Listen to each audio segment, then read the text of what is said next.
So we're going to do the coral Mickey motif now. And so we need to switch to the coral yarn. I'm going to do something different to the book. The books tell us to use the ring the way they do it, but there's always a hole in the middle. You can't close up that hole in the centre. And the more common way to make a circle is by doing something called a magic ring, which can seem quite complicated to begin with, but once you get the hang of it, I promise you, you won't be doing it any other way. And also you will need it in future. It's always used on if you're making like little teddies or plushies and things like that. So really worthwhile knowing how to do. So we've got the end of our yarn on the left here, the tail, and the rest on the right. What we want to do is to drape the end here over our index and middle finger and then pinch with our thumb. We're then going to take it over the back like this, wrap it round at an angle. You can see that it's going from left to right there, and then we want to loop over again, and we're going to make a cross like this, and then you can pull it down underneath, and then you can pinch it between those two fingers. So that's what it looks like underneath, and this is what it looks like on top. From here, we're going to put our yarn, we're going to put our hook underneath that top right piece of yarn. We want to hook this one here and pull it through. Once you're through, I want you to turn your hook. So I don't know if you can see there, but it's crossed over just underneath that hook there. So we've almost got a loop there. We're then going to go back and pick up this piece here and pull that through. And then you end up with a shape that looks like this. We've got a loop on the yarn, and then we've got this loop underneath. And I'm sorry if that really seemed complicated, and feel free to go back and try and do that 100 times. It was also really awkward for me to try and do it with the camera in front of me. What I tend to do from here is that non-working tail of yarn I will pick out, because it doesn't need to be in there, it's just loose. And from here, this is where we're going to follow the instructions in the book. And it says to work 6 double crochets into the first chain. And we're just going to pretend this is the chain stitch. So what we're going to do is we're going to grab our working tail of yarn, and we're going to pretend that this is the chain stitch. So we're going to go under once. This can be a bit tricky to begin with. I'm going to go under that one and pull up a loop. Much easier if you hold that ring between your middle finger and your thumb on the other side, so it will hold it still. And then wrap the yarn over and pull that loop through, and you've then got one chain within that circle. We're then going to do the same because we need 6. So back through the loop and pull the working yarn through, over and pull through. So you've now got 2 stitches. I'm sorry if this isn't focused properly. Again, we're going to go back in and do number 3.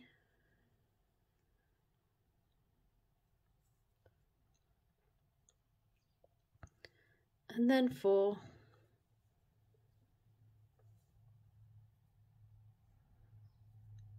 Then number 5.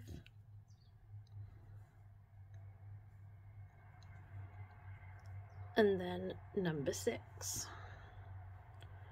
And you will end up with something that looks like this, which is quite messy to begin with. If we turn it so we're looking from the top, we can see those V's that we had, that we were stitching into when we were doing our blue square. And this is what we want. So now again, we need to pull this one tight.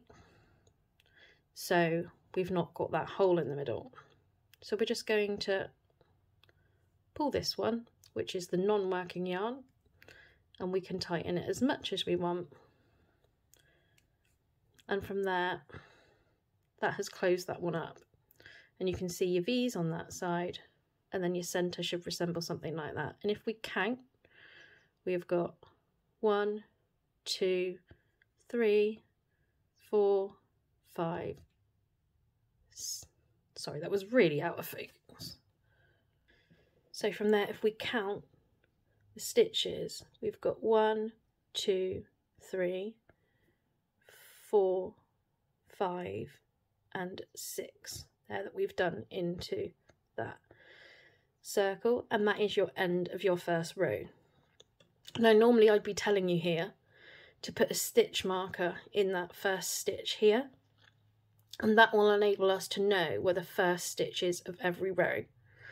The problem is, as most of you know, I've had a house fire, and normally where I'd have about 1,000 stitch markers in my house, I have 0. So I'm going to make do here and show you a couple of different ways of what we can do instead.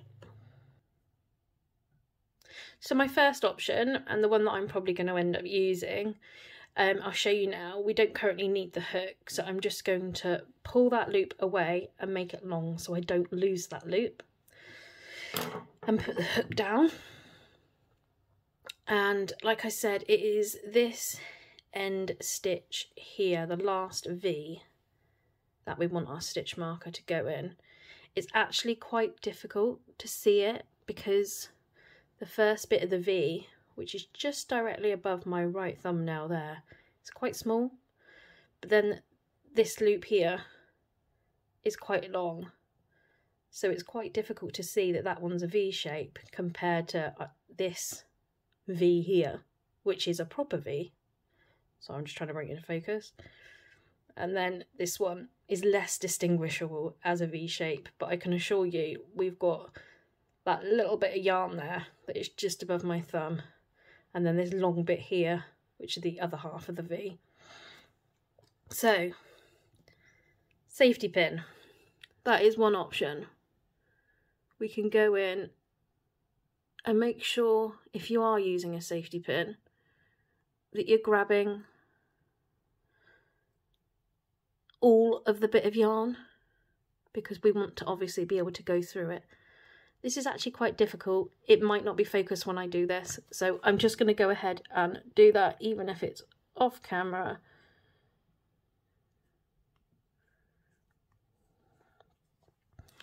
There. So I've got those 2 stitches on the safety pin now, and I know which my last stitch is. I'm not going to close it because I'm going to show you another way of something that you can do if you haven't got a safety pin as well. So I'll take that one out. I'm just going to put my yarn down. So I'm just grabbing another colour of yarn, just cutting a short bit off. So I've just got a little bit of the blue here. Picking this one back up, just making sure we've got the right side. So one thing you could do is, if you get your hook, and just bear with me because I need to get it through those 2 stitches, which is difficult when you haven't got your loop on your hook. I don't want to mess this up. There we go. So I'm through that last stitch here, and one thing we could do is to loop a different colour yarn over here. If you pull that loop through, and then just get one of the tails, loop that over, and pull that through that loop. I wouldn't tighten it too much because you'll never get it off, but don't worry if it does get too tight, because we can always just cut it off with scissors. And then you want to just pull that one tight. And you know what, now that that one's on there, I'm just going to leave it there because it's easier. So as you can see, that is looped round our 6th stitch. So what I've done is I've actually cut the ends off of that blue yarn just to make it a bit shorter so it doesn't get in my way. And we're now going to go back to making the Mickey motif. So pull that loop a little bit tighter, which you want to get your hook back in. And then if you want to go ahead and pull on your non-working yarn, just to close that gap in the middle a bit again, just to make things a bit tighter. But don't worry if it comes undone again, because we can do that up a bit later when we've finished. So the blue yarn stitch is our first stitch of the next round, and the next round tells us to 2DC in the next DC 6 times. So at the moment we've got 6 stitches, and we can see that on round 2 we need 12 stitches, which makes sense that we need to do 2 double crochets into each stitch, and then that way we will end up with 12. So we already can see that V, and we know we've got that V there. We go into that one, we're going to pull the yarn over and through, loop over again, and pull it through. That is our first stitch done for that one, but then we need to go back into the same stitch. So don't move on to the next one just above my left thumb now, that V here. We want to go back in to this one here. If I pull on that loop at the moment, we can see that this piece of yarn here is getting stretched. You see this line here. Now if you can see it getting stretched when you pull on your yarn, we know we've already been into that stitch. And normally we would move on to the next stitch, but this pattern calls for 2 stitches in each stitch. So I pull that yarn tighter, we're going to go back into this one again.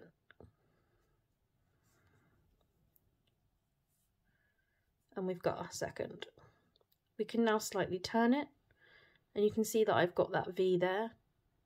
So we're going to go do 2 stitches into that one. Remember, we need to pick up both loops as always, as we told in the first blue square. So yarn through, over again, and pull through. And you can see we've got a bit of a gap there this time.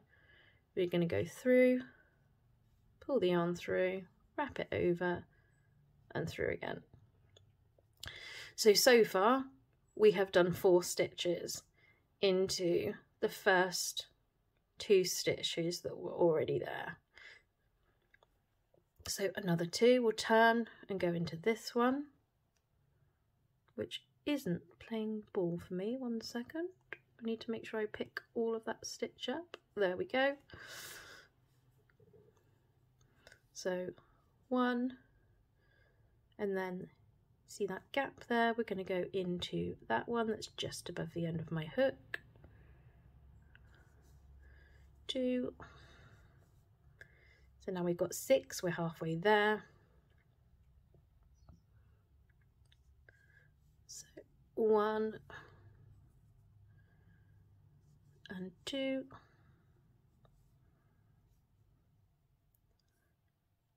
So we've now got 8 to the next one. 1 and 2. We've got 10. And then 1 and 2. And that is the end of round 2, which takes us back, as we can see, where this blue piece of yarn is, which is our first stitch. I'm just trying to pull that out because it's hooked over a bit. Okay, so going on to round 3, it says 1 DC in next DC, 2 DC in the DC after that, which is in brackets. If something's in brackets, it means it's repeated. So, and we need to do that 6 times to end up with 18 stitches. So from here, we're going to do 1 in the first stitch, and then 2 in the next.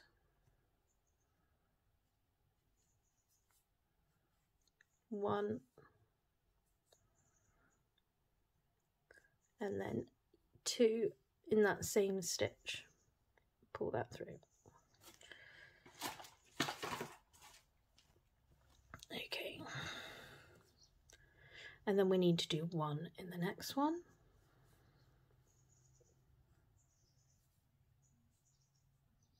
And then 2 in the next one. 1, back into the same stitch, 2.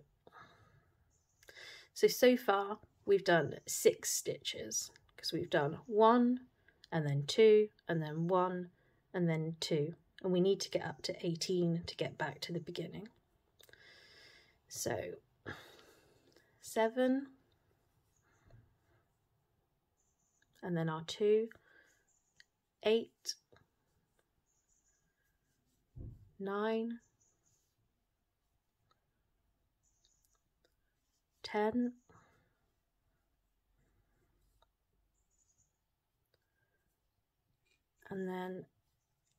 11 and 12 in the same stitch,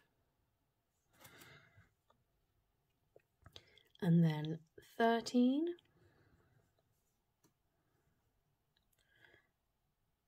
and 14 and 15 are the same stitch,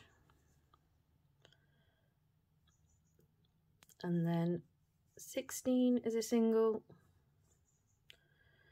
and then 17 and 18. We now have 18 stitches, and we're back to the beginning again. Just turning over just to show you, you can still see that blue yarn is on our first stitch, which is in line with this stitch here of the next row, which means that we're still perfectly fine and in line with that first stitch that we did. So on to round 4, which is very similar to round 3, just a little bit different. We want to do 2 double crochets first. So 1, and then into the next stitch, 2, and then we're going to do 2 into the same stitch, 3 and 4. So then we've got 5, 6, and then 7 and 8 are in the same stitch.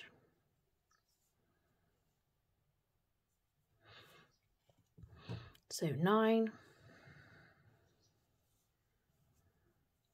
10,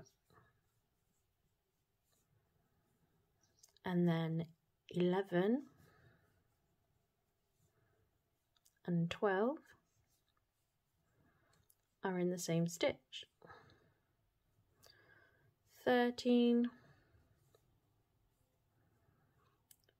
14, and then 15 and 16 into the same stitch. And then we've got 17, next stitch, 18, next stitch for 19 and 20 into the same stitch,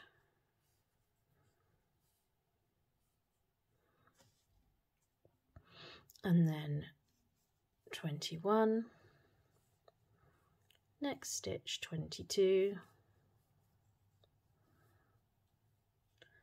next stitch 23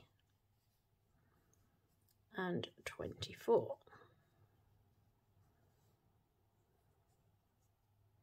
The reason we are getting extra stitches with every row is when we are doing 2 stitches into the same stitch. That is called an increase, and it gives us an extra stitch. So on to round 5, we are doing single stitches in the first 3 stitches and then 2 stitches into the 4th stitch. So 1 single, 2 single, 3 single, and then 4 and 5 are going to go into the next stitch. 4 and 5. And if you look at the book, it tells us at the end of the row we will have 30 stitches, so we're going to count 30 here. So we've got to 5, and then we've got 6, 7, 8, 2 in the next one, 9, 10, 11, 12, 13, 2 in the next one, 14 and 15, 16, 17, 18, 2 in the next one, 19 and 20, and then we've got 21, 22, 23, just need to get some extra yarn, and then 2 in the next one, 24 and 25,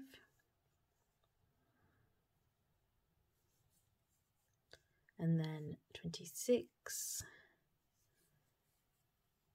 27, 28, and our last double, 29, and into the same stitch, 30. So we've now got to the end of row 5, and we've got one more row left, which is round 6. So round 6, which is a bit different to the last few rounds. First of all, it says 2DC, which means 2 stitches in 1 stitch. So we're going to do that first. So in our stitch here, 1 and 2 in the same stitch. The next part of the pattern tells us to do 1 in each of next 4 and then 2 in next 6 times to give us 36 stitches. So we're going 1, 2, 3, 4, and then 2 in the next one, 5, 6, and then continuing 1 as before. So we've got to 6, and then we want 7, 8, 9, 10, we've done our 4, and then our 2 in the next stitch. 11, 12. And again, single ones, 13, 14, 15,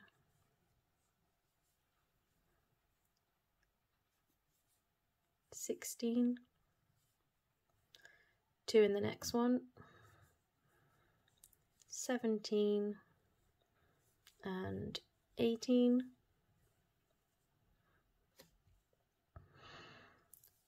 19, single, 20, 21,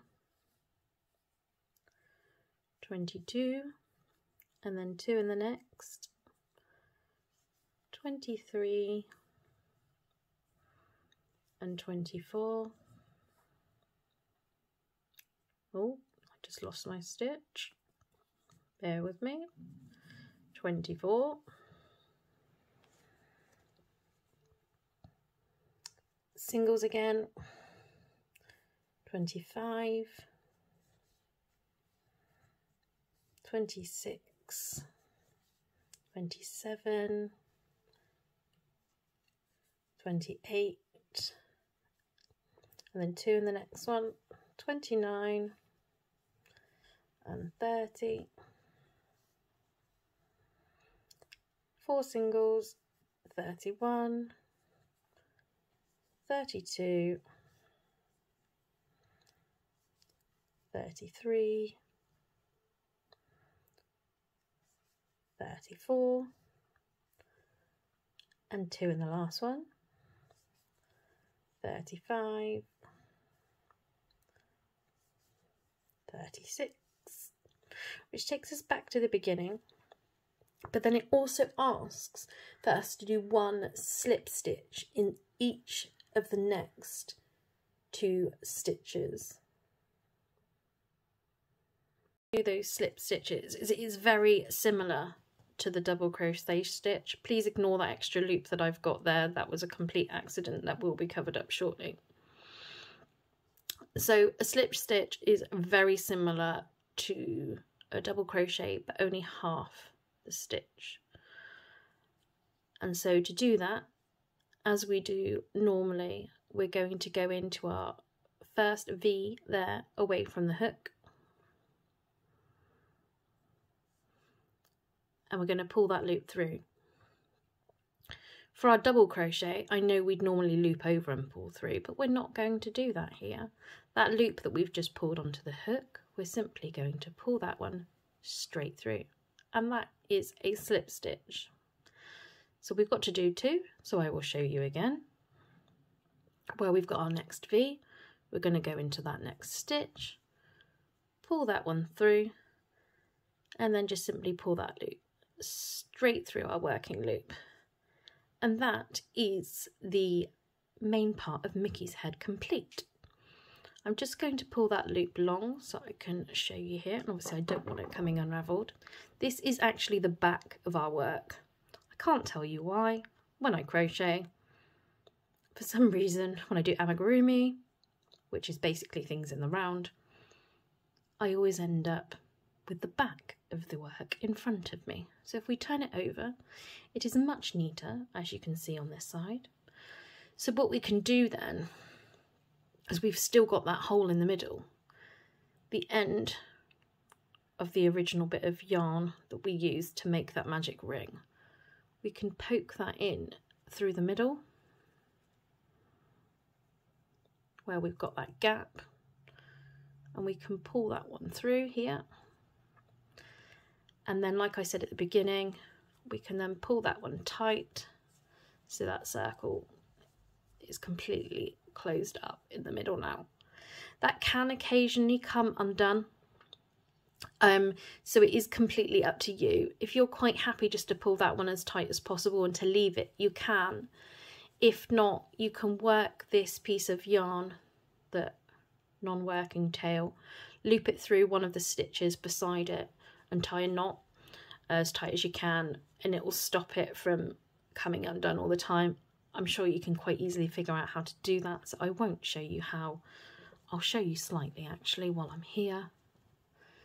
So it's here that it's coming through.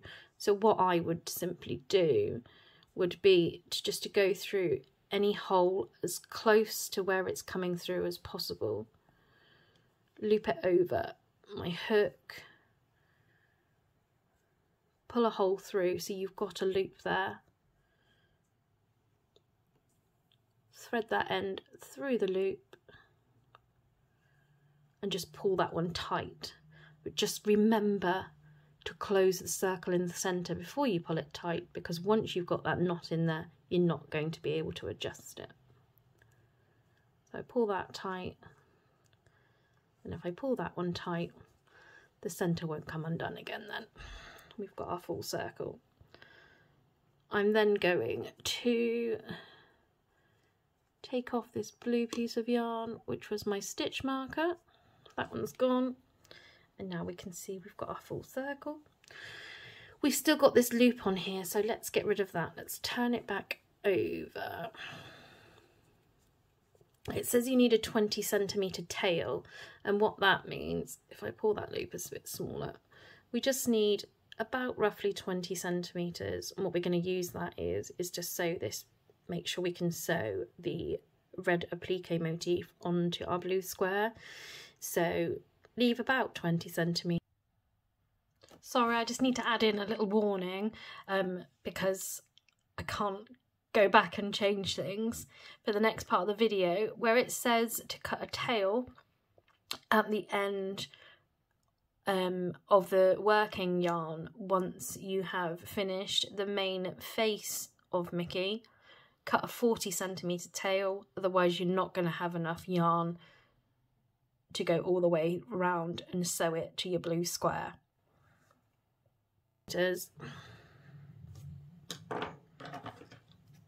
And give that one a snip. So where we've got that loop there, if we just poke that yarn through, and that is our working yarn that we've just cut. If you pull that one tight, and then that one won't come unravelled. And if we turn it over,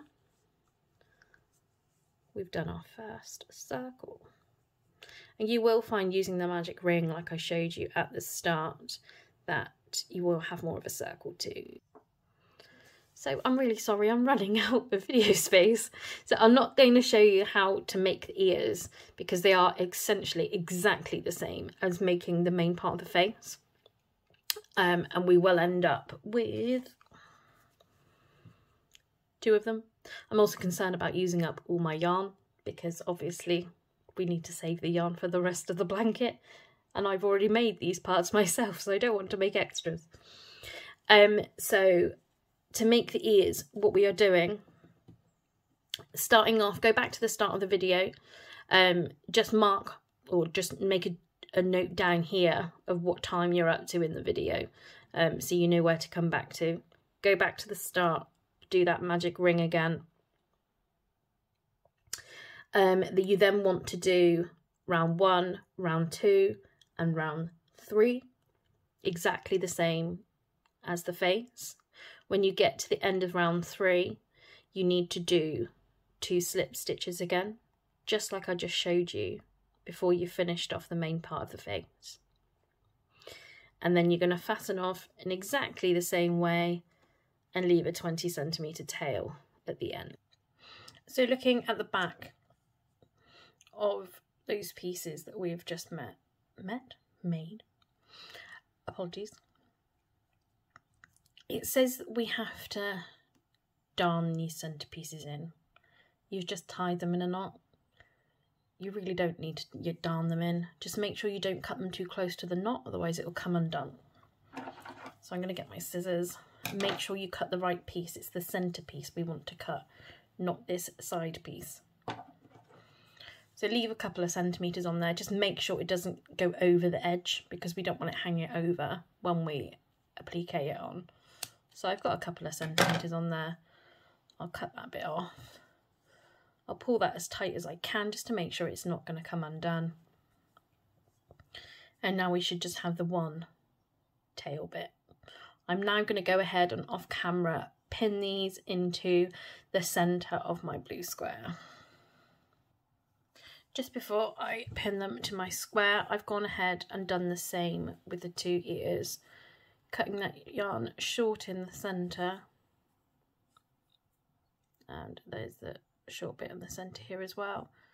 That's obviously the back, this is the front. You will notice that where you've done 2 slip stitches, you have got a slight flat edge to your circle, and you need to place them up against the centre of the face, otherwise you're going to end up, if I can hold it, with a flat bit elsewhere.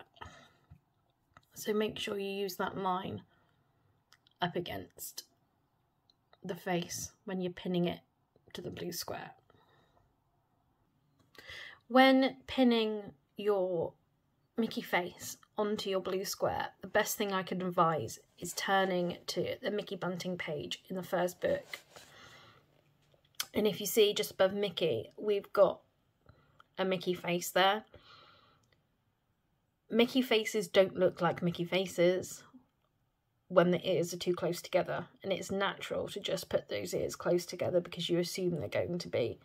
Make sure they've got that width apart like they have and compare it to that picture, and that will ensure that you get it to look as close to a Mickey face as possible. So I've pinned all mine on and it looks like that. This is why I didn't want to pin it on camera, because it's difficult to see while holding it on. It says to keep it central in the square. The best way to do this is to count your stitches either side. So for me, I know I've got 2 rows at the bottom there, this one and this one underneath of my main circle. It's also easy to see here. I've got 3 stitches this side, and then there's 3 stitches this side as well. So I know that the ears and the centre of the face are pretty much central. Again, I've had to use safety pins because I don't have any pins here. I apologise, I'm in holiday let. So one thing I do have, thankfully, otherwise I wouldn't be able to do this, is a darning needle. And you can either get these straight or you can get them with a bent edge. And they're supposed to be easier for amigurumi shapes if they're bent. But you'll see the difference from a normal needle is they're really thick, and they've also got a big eye on them to be able to, for us to be able to get the yarn through. I have gone ahead and threaded that needle here. The end of my yarn is right in the centre here. So I'm just going to go through one of those stitches because we need to be picking up the V's as we were when we were crocheting. And just go right the way through to the back of the piece. I'm then going to go through the next hole of the stitch beside it,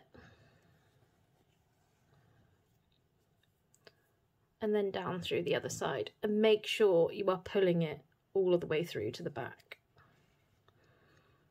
I'm going to go all the way around this circle, all the way around this way, all the way around, and then I'll meet you back once we've done that.